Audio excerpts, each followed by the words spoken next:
Hello दोस्तों, तो आज की वीडियो में बात करेंगे कफ एंड कोल्ड की सबसे बढ़िया मेडिसिन के बारे में।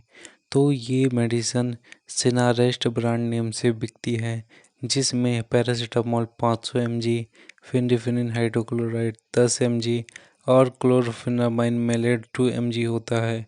ये मेडिसिन आपके कफ, कोल्ड और बुखार के लिए बेस्ट मेडिसिन है। ऐसी अमेजिंग वीडियो देखने के लिए हमारे चैनल को सब्सक्राइब और वीडियो को लाइक ज़रूर करें। धन्यवाद।